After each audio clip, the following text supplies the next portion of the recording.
Hey, I just got back from lunch. Did you finish that report yet? Well, not exactly. Still working on it. I'm not finished just yet. I got a little sidetracked, but I will get them to you first thing this afternoon. It is first thing this afternoon. Well, yeah, I understand that, but I mean, I am working on But it. I'll have what do you mean that the report isn't finished yet? I'm still in the process of working on it. I've just been a little distracted. Distracted. Our meeting starts in an hour. I can have it. No. What were you doing? Were you listening to another hunting podcast again? I swear, I give the staff in this office the freedom to do whatever they want to do as long as they meet a deadline. That is the first bullet underneath your job description. Pays attention to detail and deadlines. And deadlines. With emphasis. F-O.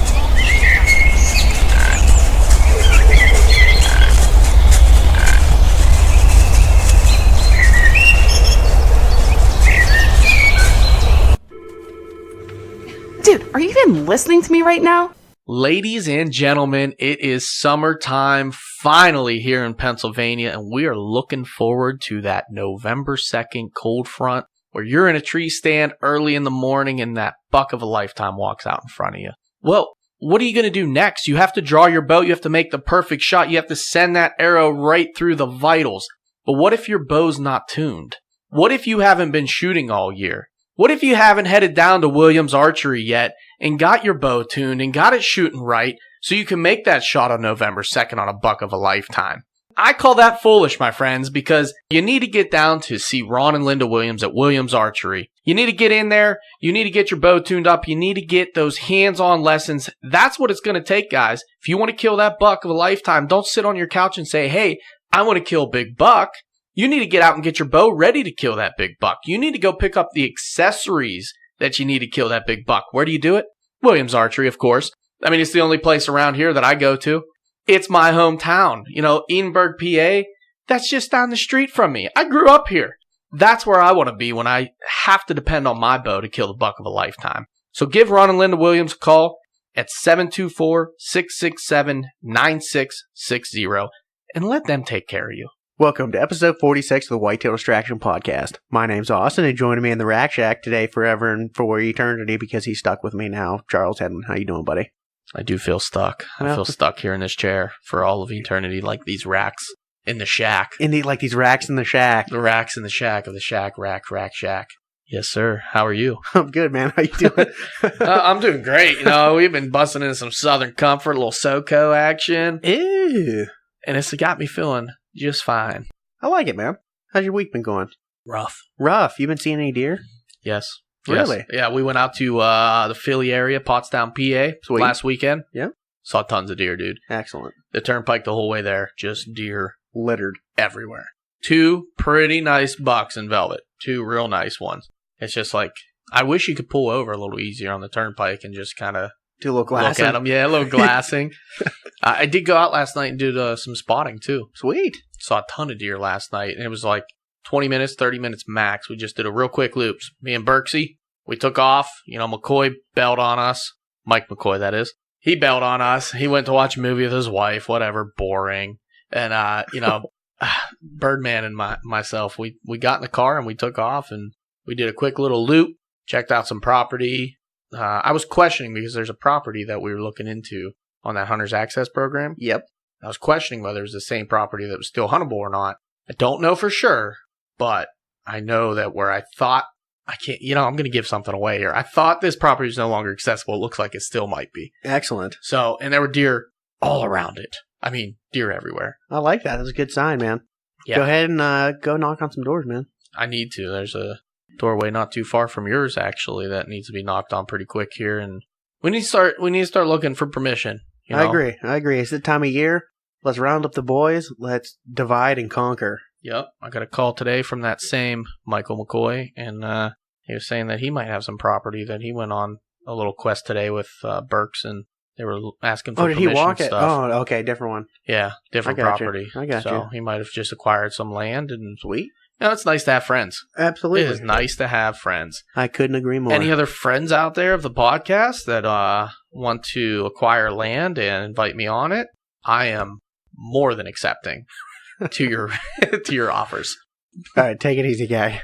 I can see you sweating. Well, it's 100,000 degrees in here. It is shack. It's a little steamy in a rack shack today. But I would like to say, I mentioned on the last podcast that I saw a buck last week that looked like the biggest spike I have ever seen in my life. Has he grown any points? I saw him at about 10 feet the other day. How's he looking? He is an impressive specimen. Really? Yes. He looks like he is going to be a spike. And at the very end, he's just starting to throw a little popper on the end, man. But no brows whatsoever. He is almost completely to his ears, and he has some serious mass. He's just a giant spike, basically. So you saw him end of August. I mean, I'm sorry. End of July. End of July. Where are deer? I get so lost in the progression of deer antler growth this time of year. He should have some points growing by now, because the ones I saw on the turnpike, right, where you could tell 8-point frame, 10-point frame, good mass, already good tine length and everything. So typically this time of year, I look for the frame, and the frame is typically just about, I don't want to say it's done. It might grow a little bit more, but their frame's about done, and those tines are starting to work their way up. And then pretty soon here, coming up, they're gonna stop growing, and they're gonna rub their heads on trees. Mm-hmm. Get rid of that fuzzy stuff on their antlers that looks so cool. And then pretty soon after that, it'll be time to go chase them. Yeah. That's the time of year we live for, my friend. I love it. I mean, Pennsylvania, we pretty much have 6 weeks out of the year that we get to chase the whitetails pretty hard with the bow. Them whitetail animals. Those whitetail animals, we get to chase them. We get to run after them. And that's my tactic. I just run full speed at them, and try to catch them. You have fun with that, sir. It works. It works. I like Definitely works. There was a game back in the day, Deer Hunter, where there was a cheat code that you could put in, and you could put the cheat code in on the computer, and it would basically make you run super fast, and you would just follow behind the deer the whole time. And I just shoot these giant 14-point bucks. I mean, I'm like 8 years old playing these games on the computer, loving it. Man. Speaking of the choir here. I had the same game. I had the same cheat codes, man. Yeah, absolutely, man. And I don't know. Is that poaching? Is that poaching? Being able to run super fast? Yeah, and cheating on a video game to kill big bucks? Like, must be. I don't know. I don't know. You always got shamed at the end when you looked at the trophy room and you saw it. Said, I got no shame in my game. I used to try to kill like 23 pointers. And yeah. We're getting so far off track right now. It is not. It's a hunting podcast. We're talking about hunting virtually. Virtually. I'm sure our guest is very into that. Oh, absolutely, man. I think, I'm sure he's played a few video games in his day. I mean, game is in the title of his group. That is absolutely true. What is the name of that group? I believe it is Respect the Game. So Respect the Game TV. Yeah, maybe they're talking about respecting the game and not putting cheat codes in on video games. I think he would agree with that. Yeah, so I'm a bad kid. You're a bad kid. Larry McCoy would be very disappointed with you. He would. He would. Good thing we have Philip Vanderpool on today. Just kidding. Just kidding. P. Viddy couldn't make it on, so we got my boy Larry McCoy. Larry Mack. I love that dude. I was so excited to have him on, and it was really a dream come true, man. Yeah, he spoke some truth. And to be honest, going into this episode, this one is full of really good knowledge, but not like a super tactics type episode, which we never really get into a super tactic episode. But listening to this one, I think we both walked away gaining, something to be used next fall that might, be another piece to our arsenal that might work. Absolutely, man. All right. Well, I guess we should just get him on the phone now. All right, guys, we have on the phone with us today the big LMAC, Larry McCoy from Respect the Game. What's going on, Larry? How are you, buddy? Oh, man, doing great. Thanks for having me, guys. I truly appreciate it. Ben, I'm just hanging in there like a hair on a biscuit, as Philip Vanderpool would say. Philip Vanderpool probably has some of the best one-liners of any man on this earth. It's like watching Caddyshack in person. You ought to share your hunt camp with him. Oh, man, I'd love to. Oh, man. Oh, yeah. I think I'm gonna throw a Speedo and we're gonna wrestle on Speedos at this Nebraska trip coming up. I would pay money to have that Facebook Live. Yeah, right. Oh, no, me and Philip are good buddies. I mean, he's a whitetail killer. There's no doubt about it. He kills some big deer. And I was blessed to be able to film him shoot that big Nebraska buck last year. So. Yeah, absolutely awesome. I love that episode. Yeah, man, he's been on a roll for years, just getting it done in Nebraska, getting it done in Montana, just everywhere you go. You guys are putting. Let's phrase it. You guys are tipping shit over. Yeah, that's right. Yeah, there you go. That's it. That's it. That's for sure. We do our best to get her done. Sometimes it's well, actually more times than not, it's a little bit. You got to be lucky, but have a little luck on your side. And we managed to do that, so it's it's worked out. That's for sure. That's excellent. Well, Larry, every time we get a new guest on the phone, for all the people that are out there living under a rock and don't know who you are, why don't you tell everybody who you are, what you do, and where you're from? Well, I'm Larry McCoy, aka Larry Mack from Respect the Game TV. I also, am the marketing media director for the Outdoor Group, which is Elite Archery, Scout Archery, CD sights, dual game calls, solid broadhead, slick tread broadhead, which is I highly recommend because they paint the forest floor. And then Lynch Mob game calls and West Shore bowstrings. I mean, we just and KMX crossbows, by the way, too. So, but yeah, I've got a lot on my plate producing the show, getting all that stuff going. I'm actually from the Midwest. Our factory's up in Rochester, New York, and we up in that area anyway. And then I live in the Midwest still. I live in depends on what time of year it is. Some people call it Missouri. Some people call it Misery. Oh, man. I don't know. Looking from over in Pennsylvania, Missouri doesn't look like anywhere near Misery whenever you're seeing them big old bucks getting killed every year out of there. Yeah, heck yeah, man. It's I was born and raised here in the Midwest, and definitely something that I cherish very much so is, chasing whitetails and trying to do the best to manage, farms and do right by, planting stuff that they're going to need and also planting cover that they're going to want to keep the deer close and on your farm. So. Yeah, absolutely. So where did you get started? Where did it all come from? This passion that gave you a career, gave you pretty much everything in your life right now. Where did hunting and everything begin with you? Man, believe it or not, I mean, I'm just an old redneck from Missouri. My dad, my grandpa, it was just in our blood, growing up in the Ozarks. They all grew up in the Ozark Hills of Missouri down by Mark Twain National Forest area and all that. And I mean, they had coon hounds and we coon hunted at night. We did, whatever it was. We were hunting rabbits, behind hounds and whatever it took, and just had a good time doing it. All the way from squirrel hunting, rabbit hunting, duck, goose, you name it, we were doing it. So that was my passion. And I picked up a bow and I started shooting a bow and, was like, man, this is kind of interesting. I can't hit anything, but it's still kind of interesting. And so just, started working that and, started bow hunting, I bow hunted for a little while before I actually shot my first deer, but I took everything in, soaked it all up. I mean, I was just, watching outdoor television, going and listening to back then you go to the movie store and rent DVDs or VHS tapes. And it was, I'd do that, man. I'd just try to soak it all in, learn it all. And then me and my stepbrother just decided we were going to pick up a camera and start filming and, film our hunts. So I filmed him shoot an 8-point for the very first time filmed hunt. We were like, man, that was kind of cool. We could actually go back and watch it and do all that. So then he started running the camera for me. I mean, and he filmed me shoot a deer. And I mean, pretty soon, we weren't going, we were attached at the hip, just doing it. And then there's an archery shop. We were there. They were running a big sale. And I ran into a guy by the name of Jeff Simpson at that archery shop.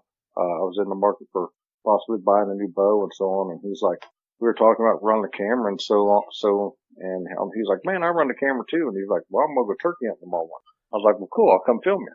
So I went and filmed Jeff Simpson shoot a turkey with his bow, the next morning. And it was just pure luck. I mean, bird pitched down and, just happened to come our way. I mean, all the hinges, something that you look at now and it's like, man, that would never happen. What the heck? So it was kind of, meant to be.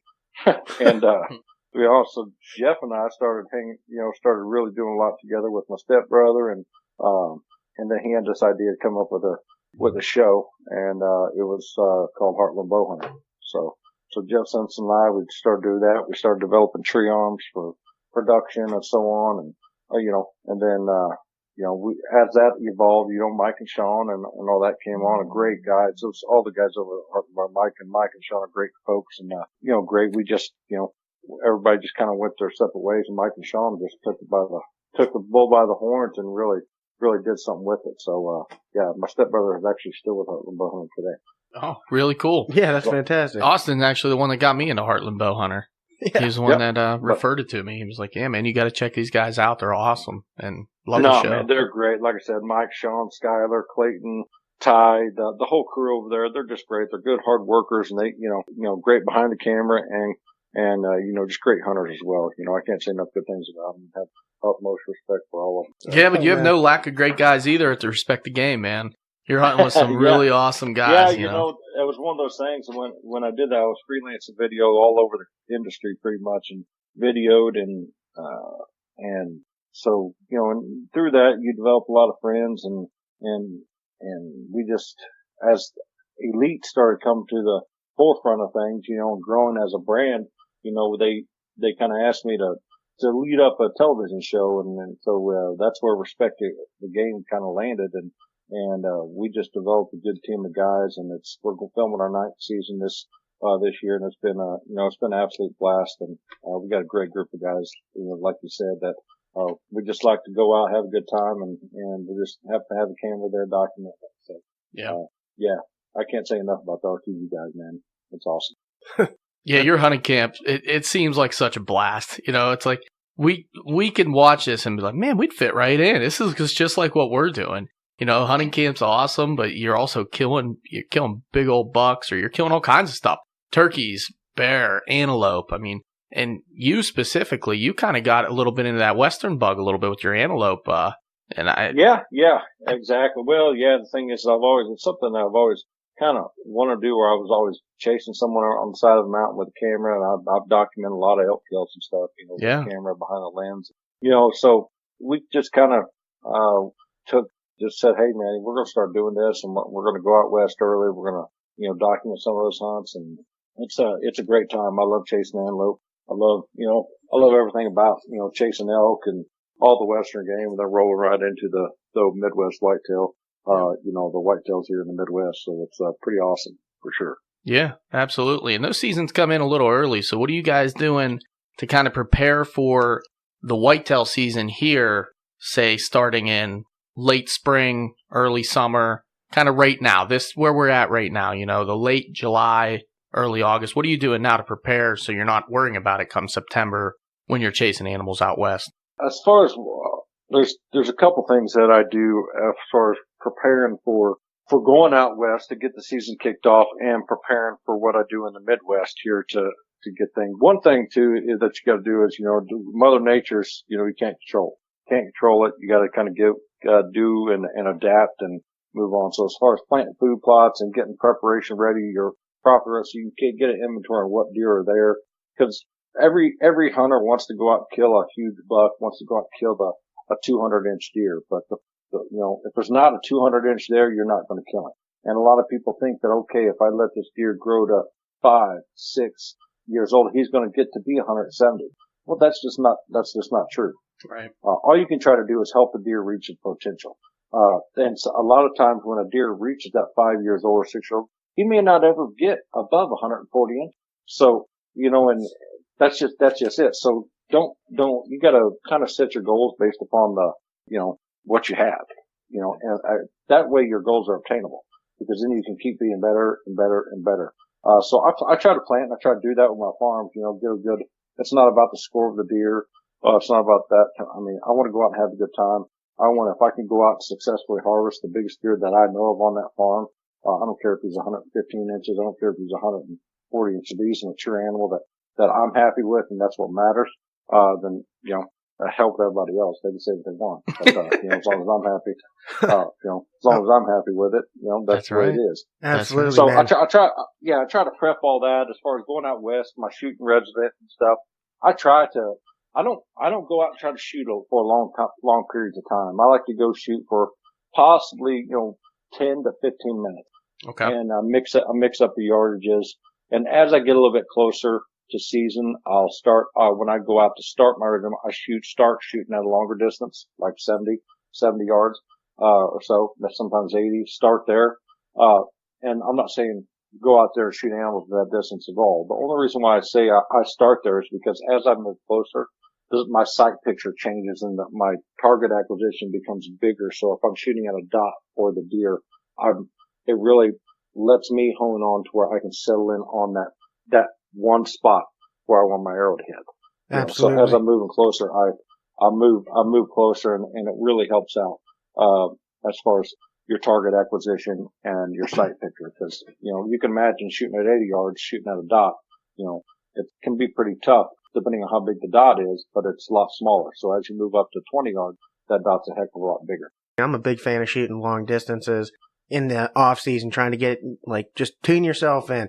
Those longer shots, like you were just saying, those 20-yard shots become like, I don't want to say a chip shot, but it's a chip shot. You can pick out that little patch of fur that you're just settling on, and it's so much easier to make that shot in the long run. Well, here's the thing. Shooting a long distance, once you're comfortable, shooting there, it's going to identify mistakes, that you're having, because your mistakes are compounded at longer distances. So, people overlook the aiming process of shooting. And what I mean by that is I call it drive-buying. People are notorious for wanting to raise the pin up or down on the target. And as soon as that pin gets close to it, boom, they learn to time it just right to where they can punch the trigger, and I call it the drive-by, versus really focusing on aiming and holding the pin right to where you want to hit and being able to pull through and execute a good shot. So one thing that I do a lot, and my wife thinks I'm nuts, like, what are you doing, man? You don't really do anything. I'll load an arrow in my garage at 10 yards and on a dot at a target. I will literally draw back and hold a pin on that, looking to my feet, until I feel the shot start to break down, where I'm starting to get a little bit uncomfortable. Then I'll let it down. Super interesting. And then I do that. I do that repetitively, 10 to 15 times usually. Mm-hmm. And you'll notice. You say you do that twice a week. You'll notice after like the second or third week how much longer you can hold that pin in one spot. Yeah, that makes total sense. How often are you doing that? I do it usually once or twice a week. I mean, I like to do it more, but just time doesn't allow it. But right. I mean, it does help quite a bit. And then as you get to where you're doing, you just shrink the dot size, so you can try to keep the pin from floating. And you're never going to get rid of some float, I wouldn't think, because of with the hunting setup, you're not shooting up, a huge long stabilizer or anything. But it's definitely something that I use, and it helps me kind of settle down, because I call, people are like, oh, don't punch the trigger and stuff. Well, here's the thing. I mean, we're hunters, right? Yeah. Your mind is telling you, get rid of it. I want that arrow gone. As soon as you see it. So the thing is being able to take over subconsciously and say, okay, and try to execute at least 2/3 of everything that you need to do without punching, you're going to probably be successful. Meaning that, maybe you draw back, you anchor, you're aiming, and you have your yardage just right. But if if your pin's holding steady, and say it's back rib because he's quartered away, now up and down maybe, and boom, you touch it off because your pin's holding steady, there is an arrow going in that cabin. Yeah. Whether you execute that shot or whether you punch it, you're so used to that pin setting there. That's where the arrow's going. There where you want to hit. That probably goes into, like, say for instance, you're drawing that back and you're holding that steady that whole time until you're waiting for your shot to break down. That's practice even for when you get drawn back on a buck and he steps behind that tree and he just stands there. And you're waiting for him to come out, take that extra step, Not practicing that, you're going to be shaking, wanting to let your bow down. By the time you let your bow down, guess what? He's going to step out. Now he's looking at you. No, you're absolutely. And all that, those are real live hunting situations, and that's what I try to mimic and put myself through. I don't have to fire off the arrow to try to execute. If my aiming process is good, and then that's the first thing you have to do before you're touching it all. So get that right. You know what I'm saying? Absolutely. And then now work on the next function. Yeah, you guys pretty much are describing my first 10 years of bow hunting. I did the drive-by a lot when I first started, and, I punched the trigger and I did everything that, and I don't know if that's starting with hand-me-down bows that didn't fit me well or just not knowing any better, and kind of something that when my dad or my older brothers were teaching me that they kind of overlooked that. But, when I finally got a good bow that fit me and really started to settle it down and figure things out, I still had target panic. Over the last few years, still had that target panic where I was kind of taking my pin and I was starting it, it was always either 6 inches low of my target or like 6 inches high of my target, and I'd have to either bring it down or bring it up. You just and it couldn't was put that pin just would not get. It where just it won't needed to go. move. It won't move. And I almost started to flinch my shots into it. I would just hold it there, and as I let go, I would drop my arm, or something stupid. And I was shooting decent groups, but it wasn't helping me any. And a couple years ago, I listened to a podcast, and I heard on there that you can open both eyes, and that helps a little bit with target panic. Yep. And I started doing that last year, and I've never shot better in my life.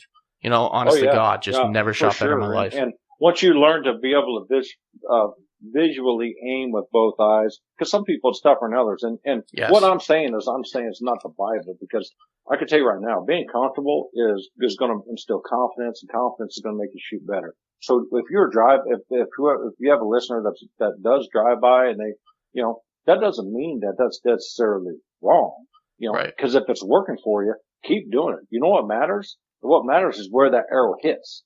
What I look like when I'm doing it, I could give two shit what anybody says. as long as that arrow's hitting where I hit, people can preach about perfect form, perfect, and that's great because there is a perfect art form to it. But really, archery, it's about being repetitive. If you can do the same thing over and over again, every single shot, your arrow's going to hit in the same spot. Yep. If you're at 20 yards, you do the same thing, the same exact thing every year. What I'm saying? Your arrow's going to be right in the same area. Yeah, I've never done this before, but it's really about being repetitive. Yeah. So my point is being able to aim and hold through that, what helps you through the process, because subconsciously, a lot of people want to rush their shots. They want to, as soon as they get back, they're close to it, boom, they're touching arrows off. Mm-hmm. Enjoy it. Sit back, focus, get comfortable, aim. That's why I love an elite bow, not just because I work on this, because it is a relaxed shot. So you can really focus on aiming. They got super solid back wall too. You don't feel like they're going to jump on you at all. Mm-hmm. Yeah, exactly. That's what I mean. You can sit back and you can relax. That's what I mean by relaxed shot. You can just relax and really focus on aiming before you just, touch it off. And hunting situations though, I'm just here to tell you, we're all human. Yeah. I'm going to make mistakes. I'm going to try like hell not to, but we're all human. Stuff happens, but all you can try to do is try to control your emotions, try to control that situation right there. So you can make a good decision and execute, and that's the best that you can do, But what the animal does, how they react and all that stuff, you have no control over, to be honest with you. You just don't. Yeah, now twice, and I've never done this before, but twice now during this podcast, I have related archery to baseball, and I'm a big-time baseball player and big-time baseball fan, but as you were talking about the imperfection, but getting it done, I was thinking of a baseball swing. There's the perfect form for a baseball swing, but everybody has their own. You look at the major leagues, how many different swings are out there. There's dozens and dozens of them, but they get it done, and people don't mess with that, Yep. And then on the other side of it, like starting far and moving closer, there's always that time where you see a guy that's absolutely on fire at the plate. And they use the phrase, the baseball looks like a beach ball. And that's the same type of reference to when you're shooting and you start real far and you start moving closer, that target looks like a beach ball. I mean, it no longer looks like a quarter dot. Right. It's a giant circle. It's wild. Oh, you're right. Blows my mind. No, you're exactly right. And I mean, as my kids and stuff growing up, baseball, obviously people know that, I play ball and stuff as well, but here's the deal. When I was talking to my kids and training my kids with the softball and baseball, one of the first things I did when I played catch to them, I painted the seams. I'd put dots on the ball, and they'd have to tell me what color ball I was throwing out. That's genius. They'd tell me what color. That way and that's why my kids, they could hit the crap out of the softball and the baseball. Yeah, if you can read it. They could pick up rotation. Yep. They could pick up, they learn to pick up that ball. Damn. As soon as they left the hand.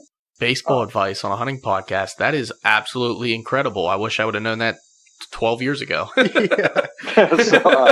No, just cool. But get back to the question. I didn't mean to take you on. No, that's good, man. That's good stuff. No pun intended. Out the left field. But but as far as prepping, we, honestly, that's kind of my shooting regiment that I try to do, and some of the things I do to prepare for heading out to the woods and really preparing yourself for that situation, because there's a lot of prep work that goes into just putting yourself in the right position to execute that shot, to have an opportunity. Yeah. Some years it's harder than others. You know why? Because they're a living animal. They think and it's a game, man. You got to outthink them and outsmart them to be able to get put in that position, to be put in the position to sling an arrow at them or even a bullet at them, whatever. Yeah. So are you doing any summer scouting or trail camera work right now? Oh yeah, I got trail cameras out right now. Yeah, for sure. Okay. We got trail cameras out.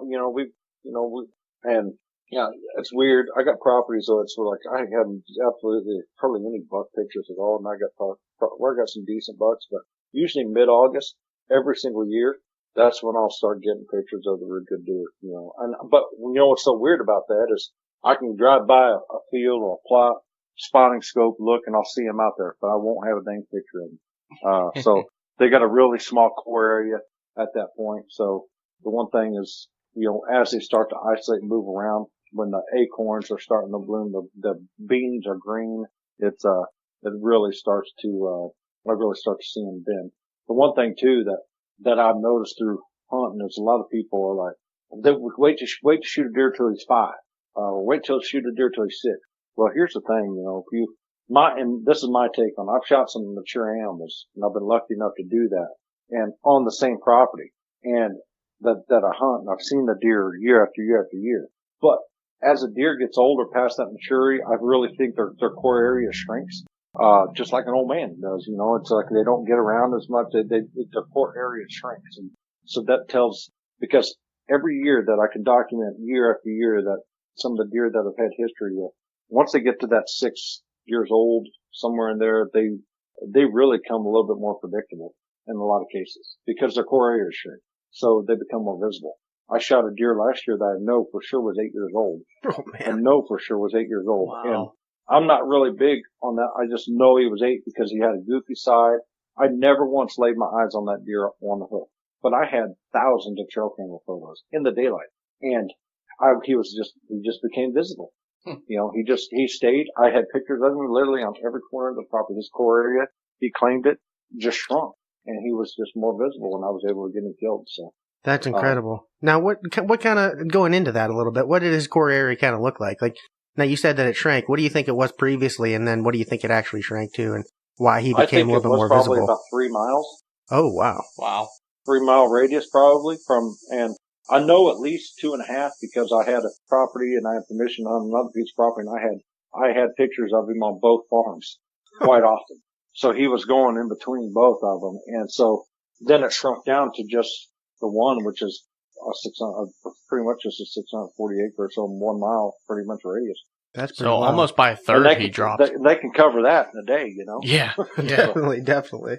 So that's my, and it's, sometimes they're bigger and sometimes it's not. That's just my opinion, like I said, and from what I've seen, I used to document, go out summer scout, document, on a pad, how are the deer entering the field here this year, with the southwest wind. I do all that, and I'd draw it out and actually diagram it and show all this, and then I'd compare it year to year to year, and you'd be surprised within 3 to 4 days when you start seeing those deer and doing the exact same thing on the exact same winds. That's super interesting. So you're using historical data throughout the whole history of the deer to get on them. A lot back when I was younger. I had more time. But I don't have the time to do that now. Let's be realistic.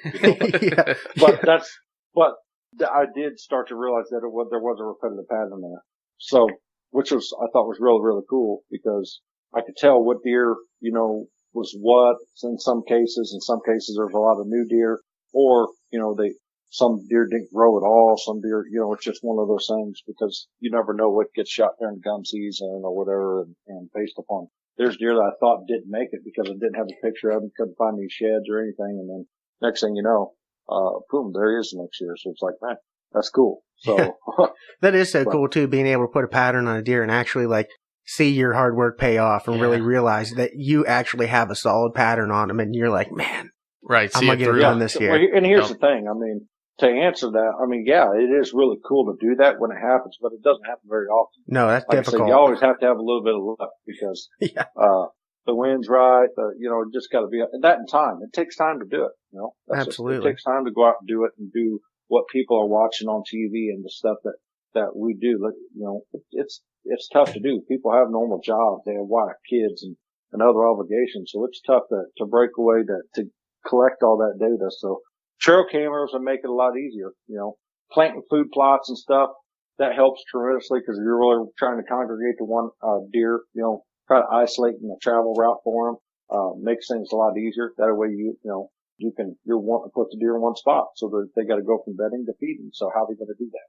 So you can really answer a lot of questions with those. Not only add nutrition, and I will tell you this. I mean, I will plug a company that I'm just absolutely amazed by, and it's Backwards Attraction. The food plot blends and supplemental feeding stuff is absolutely incredible. I've planted a lot of food plot seed and even mixed my own at the co-op, but I don't know. I have not hit anything a bad blend yet. I mean, it just performs flawlessly. Their radish blends and their turnip broadleaf, and we talked earlier before we got on this podcast when we were talking about planting broadleaf time of year. What I like to do here in Missouri is some people like to plant them in July. Some people like to plant them. I like to plant them a little bit later. And the reason why I do is a turnip they'll grow to be really, really big. And usually a deer really won't attack those turnips until after the first frost. And that's when they get really sweet, right?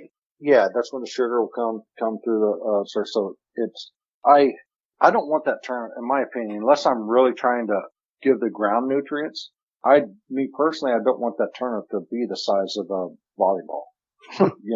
I want it to be maybe the size of a baseball or even a golf ball, because now it becomes a food source for that deer. They can get it in their mouth. They're not exerting energy trying to eat this big old thing. It's less energy to put this little thing in their mouth than the big. But you're still getting a lot too, because there's a lot of nutrition in the leaves and stuff as well. That's just my opinion. I've seen better results out of them when I've done that, planting as far as turnip plots, but this Backwards Attraction stuff, it's been absolutely awesome.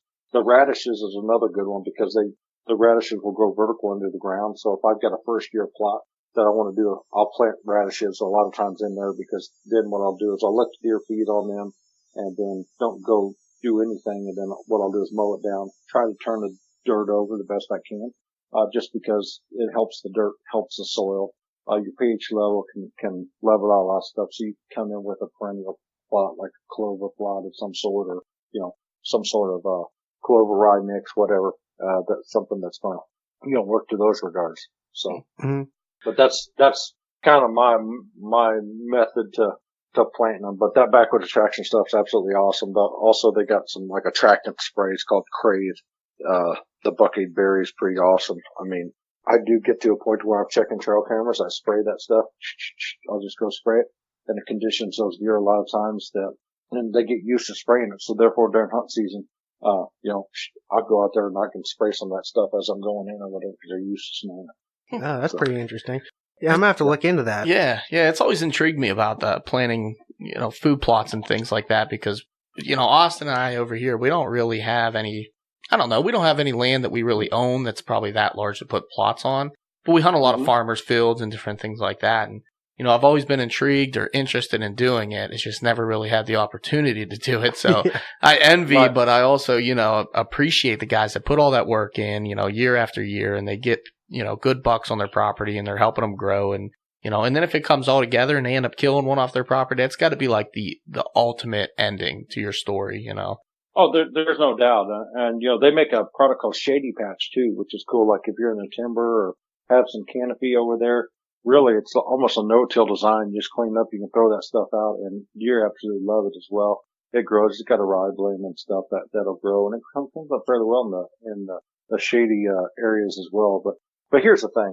I mean, let's be real here for a second. It's just that it does take a lot of work. Yeah. People that watch TV shows respect the game and all that stuff.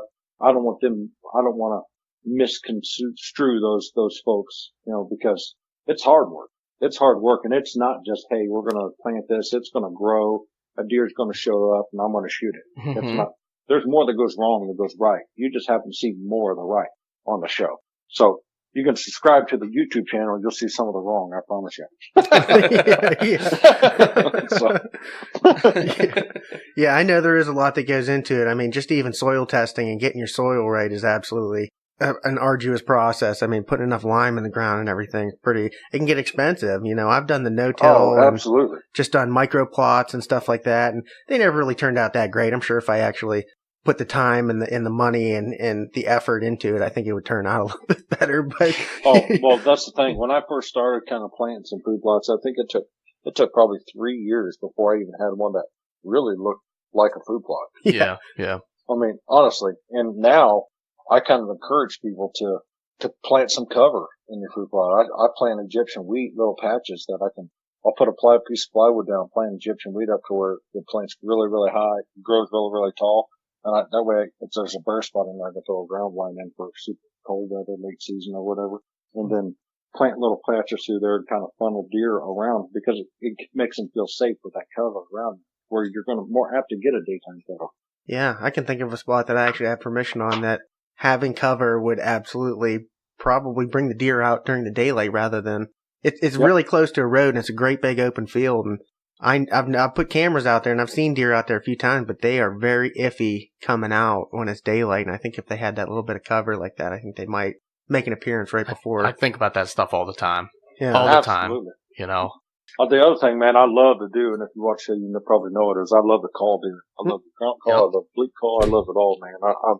There's just something about the vocalizations and then talking to one another. A lot of people say like, oh yeah, you blow a call here, they come the other way. Well, I mean, I'm willing to take that risk because there's a lot of times you just got to know what to do, how to call a little bit. And like I said, I have scared a lot of deer and I've learned a lot from it and to know how I want to call early season versus how I want to call during the rut and even late season. Which we could do another podcast and we could talk about some deer calling stuff. And, no, that sounds good to me, man. I love calling in deer. I've had pretty good success with it too. And those make the best hunts by far. There's a lot of times that I blind call and nothing happens, but I've called in some really nice bucks and had a lot of encounters where had I not been calling, there's no way in hell I'd ever have an encounter with that deer. Absolutely. That buck that I shot last year came in right after I grunted, man.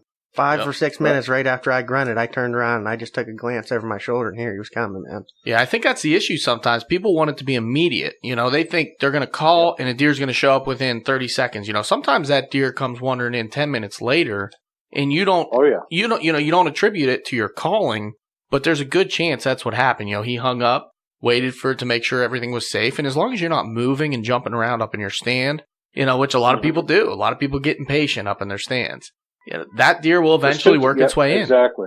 No, you're right. There's two things that I do a lot of times too, but just to elaborate on that, you're exactly right. And a lot of times they'll sit out there and look. They'll try to associate another sound. So what I started to do was, especially when it gets, towards the pre-rut and the deer are really responding, what I do is I take a Ziploc bag and I go out and I fill it full of leaves. And I take that with me. And every time when I call, you just pull it out and squeeze it and it'll go. If you see a deer, if you do see a deer and you call, you get their attentions up, and it looks like he's not going to come, or he might, as soon as you hit it again and then take that leaves behind your back or something, and you'll get them, they'll get pretty curious. Or I'll take, paracord or my pull-up rope, and a lot of times I'll hook it to a limb on the ground and utilize that, and then raise it and lower it so the sound does some, you can associate another sound with that call. Yep. I've done that. I've done it with my rattling antlers. I'll rattle them, and I talked about on the podcast way back when that I've actually, a deer was close, and I would just drop them on the ground so it would sound like something scurrying in the leaves. But I've tied them to my bow rope and, bounced them up and down off those loud leaves just to make it sound like some ground, some noise coming from the ground, deer running or rustling around. Make it more realistic. You're painting a picture. Exactly. But I'm telling you, it's gotten several deer killed. That bag of leaves has. That bag of leaves idea. That is money. That is absolute so gold. Genius, Larry. That is absolute gold. We are definitely going to have to bring you back on to talk about calling and stuff. Really get in depth about it. Absolutely. Yeah, man. that sounds like a good idea. I'm up for it. Sure. But the dual game calls, I use the grunt tubes from Dual, the double back and the stretch back, and then the doe next door's the bleat call that I use with it, and I've been super, super impressed with them, and I just love it. I know the guys over Small Town Hunting and Backwoods Life, Phillip and all stuff, we just flat out wear them out. We wear them out. We blow them poles, literally all the time. And it's, pretty awesome, man. No, that is awesome. I love it. I made up with it. Yeah. How have you done on the bleat call? I've never seen a lot of success with bucks on a bleat call, but I know people, and I know I've done it myself. I've actually called in doe with a bleat call before. Whenever you see a mom separate from a yearling or something like that early season, my brother's done it, and he's killed multiple deer that way. Yeah. Oh, here's the thing, dude. The doe next door, it's one of my favorite calls. Honestly, and all year round I use it. It's just how you use it is Right. the one thing. How many times have you sat in your stand early season and with all the foliage on, you look and you see that deer walking? All you see is legs walking, and you're like, "That was a deer. Is that deer I was getting pictures of?" You don't know. 90% of the people, they just let that deer walk by, and they wonder what deer it was. So a bleat call that time of year is magic because they're they're still very social animals. I've watched bucks go up to fawns when their doe's already out in the field feeding and really nudge the fawn out there because those running out there and do it. They will walk up to a bedded deer, almost every time. And so a bleat, if that scenario comes, a soft bleat with that bag of leaves, all you want to do is try to figure out what that deer was. Right. So you can determine what to do next. Because what if it is that big buck and you would have just let him walk by? Now you got an eyeball. Okay, it's a buck. So I need to watch, I need to pay attention, or it's a doe that I'm not interested in or whatever. You know what I'm saying? So Absolutely. now it's giving you the opportunity to decide, hey, if it is, I need to get a closer look, or, you know what I mean? I can determine what I want to do next versus just watching them legs walk by, always wondering what it was. Absolutely. You know what, Larry? I don't know if you guys have a video like that on YouTube or anything, but I think you should do the bag of leaves in the bleat call as a YouTube video and get that out there because that is like, I don't know. The more people that know, the more people are going to do it, and it won't work as well, okay? Let's keep that right here. You better cut that shit out, too, Austin. Yeah. I've done some calling seminars at some consumer shows and brought it, and you just see what I pull out a Ziploc bag full of leaves and like, oh, what's that? And then when I talk to them, they're like, oh, Yep. whoa, I never thought of that. Eyes open, mouths drop, like, holy shit, Yeah. genius. Yeah, exactly.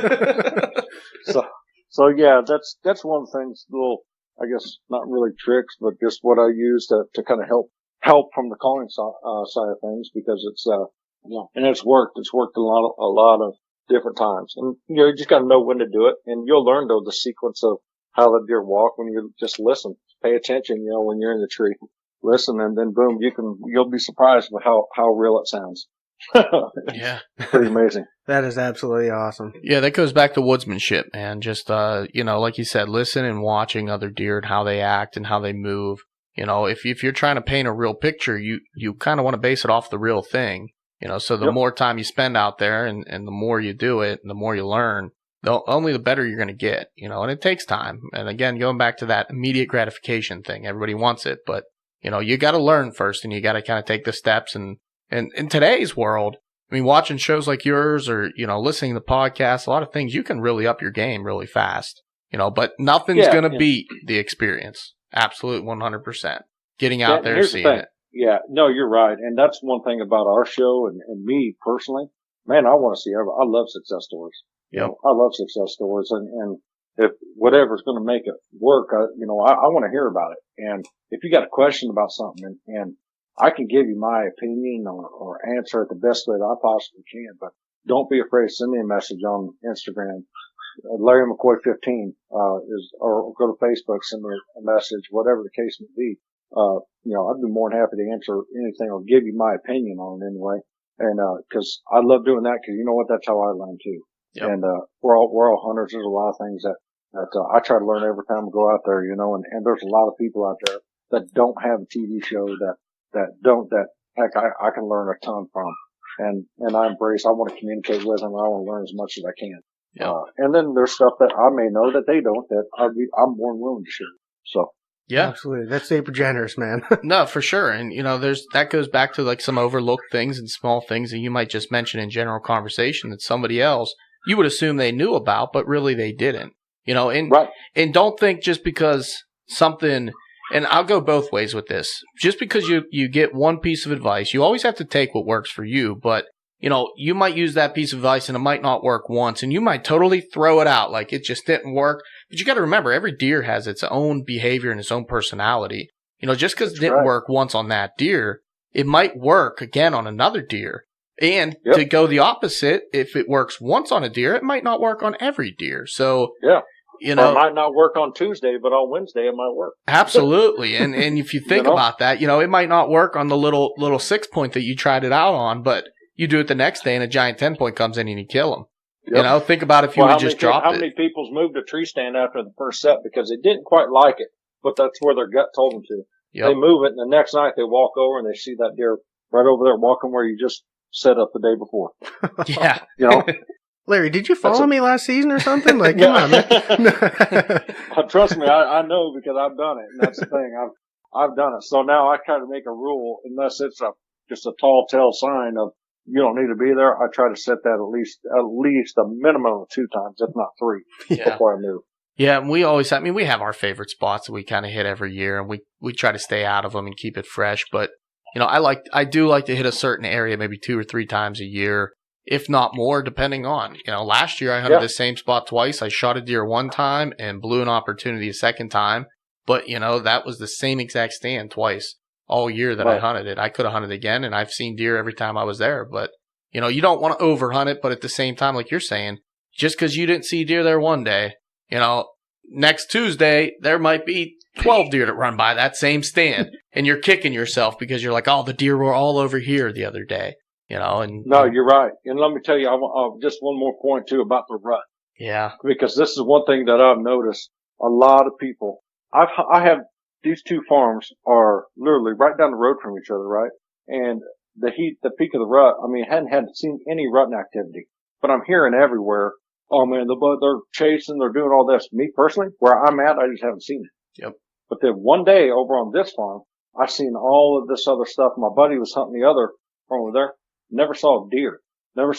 So my point is just because I believe that based upon that herd and based upon the whole, activity, when this farm over here may be hot to trot. The one 3 miles away may be dead as a hammer. You know what I'm saying? And then the next week, this farm down here that was dead as a hammer could be hot to trot, and the other one's just starting to wind down. Yeah. Yeah. No, absolutely. Yeah, it's all about being there for that one hot day or that one hot moment, and I've seen it. We have one property that my family hunts, and we've hunted forever, and you could hunt it all rut long and never see a deer, but there was that one day where every one of us, I swear to you, every one of us saw bucks chasing does, just crazy. And we were just there the day before in a different spot and didn't see anything. But, one night, three of us shot a buck in one night, and there was just deer literally everywhere. It was like someone hit a switch and turned it on. And it's about being there for that moment. And you have to be in the right place at the right time, sure. But, staying persistent through the rut is key. Hunting the best funnels and everything. Yeah. Sometimes, they're going to breed one way or another, whether it's a night or they're going to chase, they're going to, at some point. That's the thing. You just got sometimes some ruts are a little bit more active, and because of the age structure of the deer, because maybe there's a little bit higher deer density that year. Maybe it's because whatever reason. But I know one thing for sure. You're not going to see shit sitting on the couch. That's right. Better believe it, man. That's right. So, well, you got me fired up, Larry. You definitely do. And you got me, I'm holding back deer stories, so I'm kind of in the mood for one. I don't know if you have something that's good for our listeners, maybe one of your favorite hunting stories. I'd appreciate if you get into that maybe a little bit for us. Yeah, let's see here. There's several stories that I could tell, but one that would go, somewhat quick. It was a Kansas hunt I think it was actually on season 2 of Respect Again, but a big deer, we had actually seen new piece of property, just literally seen there was an alfalfa field there, and wind was actually wrong for the whole set. So we had to go around. There's just one little tree row with like 6 trees. And I was like, so we walked all the way around just to hang a set for an observation stand to see it. We'd been getting pictures of a deer way on the other side, of this big alfalfa field. And so literally in my mind, there was no way a deer was going to walk by these trees. No way. Literally, I could 360 degrees around it, we're 200 yards from another tree and grass as tall as my ankle. Like, there's just no way. I was just wanting to keep an eye on this alfalfa field, see how deer were going entering and exiting and stuff, so we can go in and make a set and just kind of ease in on them and try to see if we can't get it done.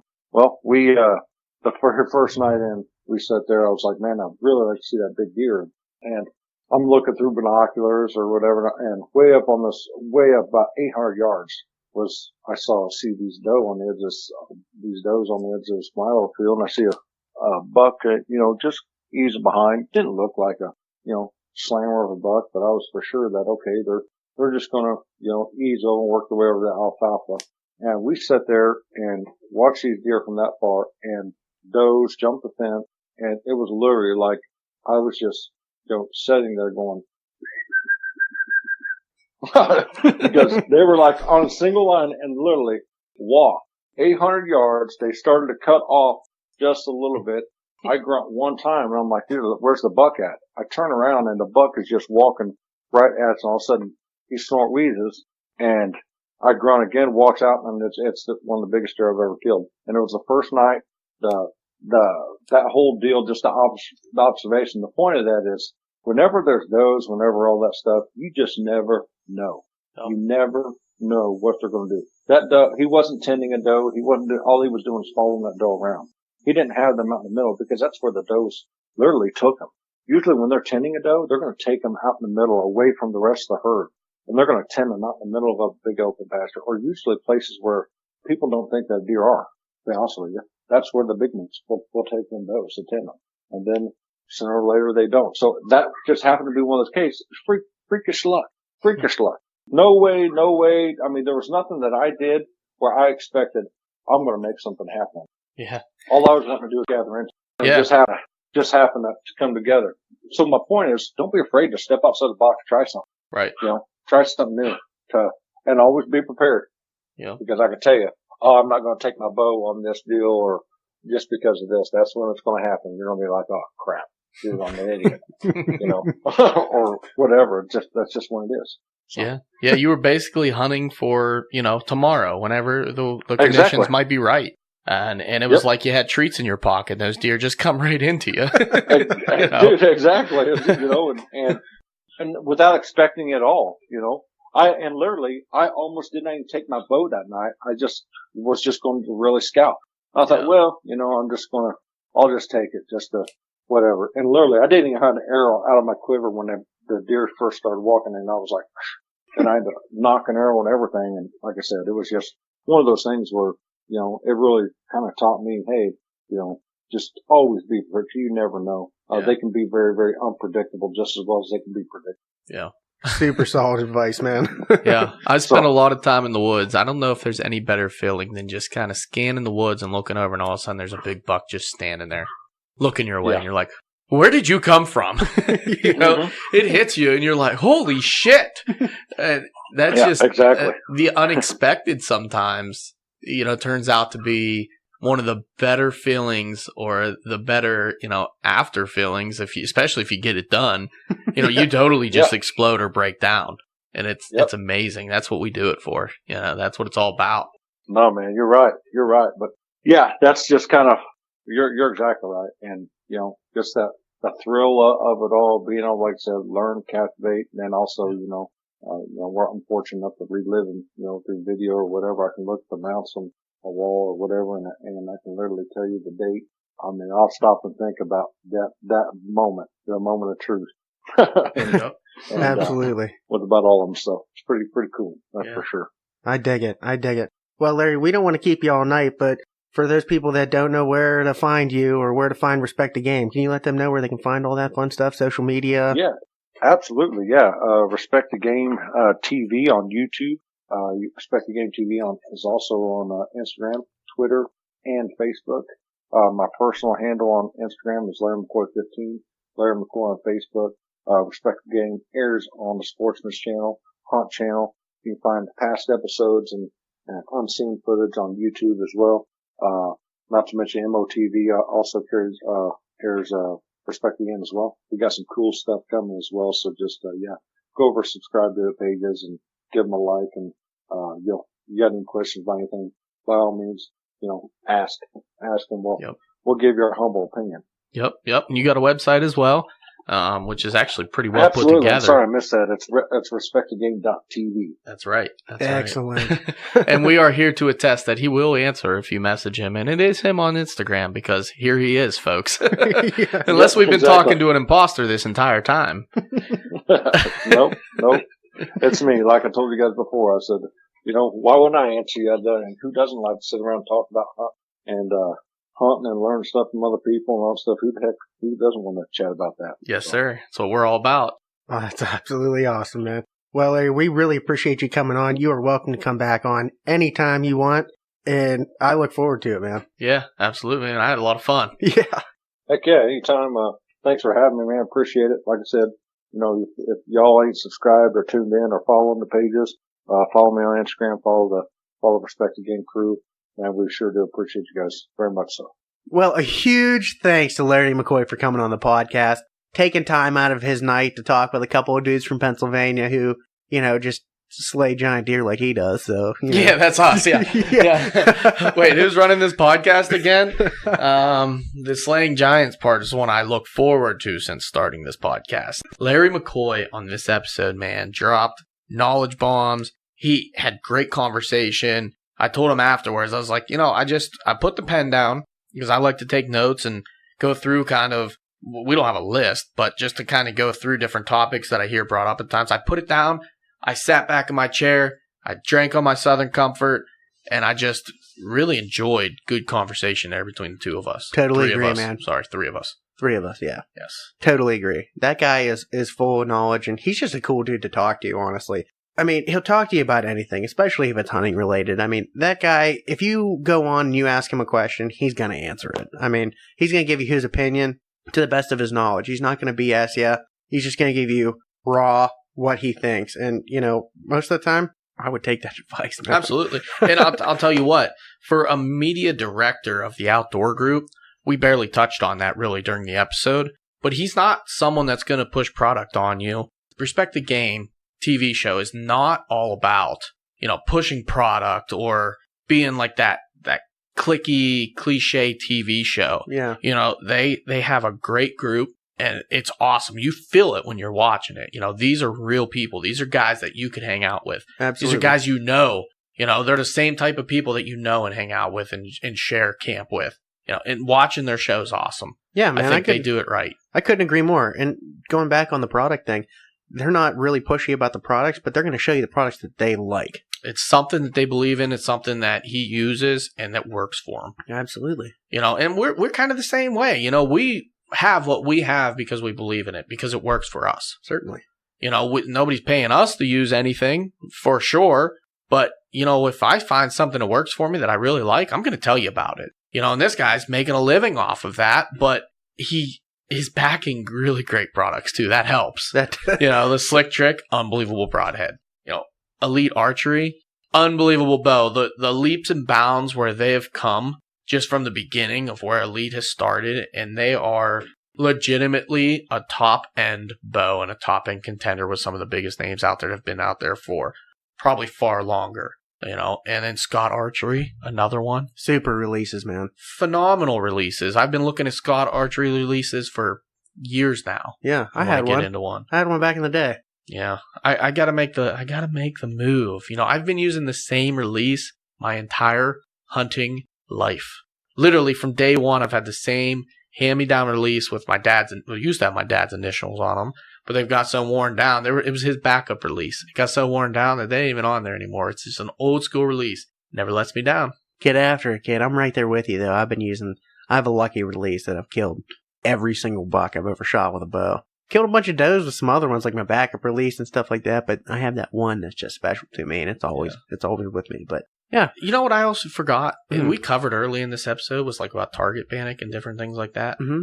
What great advice! I mean, honestly, when you guys were talking, I'm sitting here going, "Dude, are they talking like they're talking about me? Yeah, this man. was me. I've been doing this for a long time, and I've done those wrong things for a long time, and I sit there and when I'm shooting with guys in the yard, it only compounds because you got people around, you got a little bit of pressure, and you're trying to make good groups. You're not trying to embarrass yourself or anything like that. But I'd find myself shooting out there by myself, just jumping my arm all over the damn place to make shots good. And I'm thinking to myself, I can't be doing this in the woods. I agree. I have to change something. Yeah. So I'm going to start doing what he does, with just drawing the bow back 10 yards, putting it on the dot, and leaving it there. Hold it. You know, even with 2 eyes open now, I've solved a lot of my issues with that, Mm-hmm. but I still find it kind of creeping back. Wait until that shot starts to break down, man. Just hold it. And then Hold let it. down. Yeah, absolutely.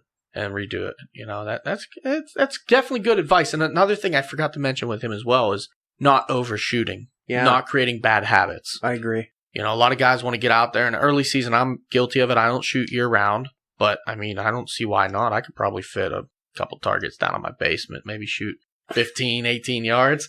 You know, just have to put maybe a warning sign up that I'm shooting, open range or something. But I overshoot early in the season. I shoot a lot. I get out there and I try to break the muscles in, and I don't worry about accuracy. I don't worry about any of that stuff.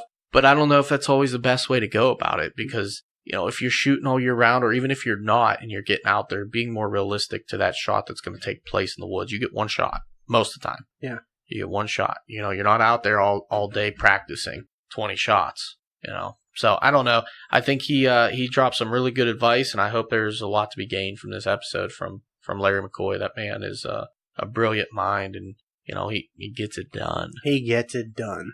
On everything.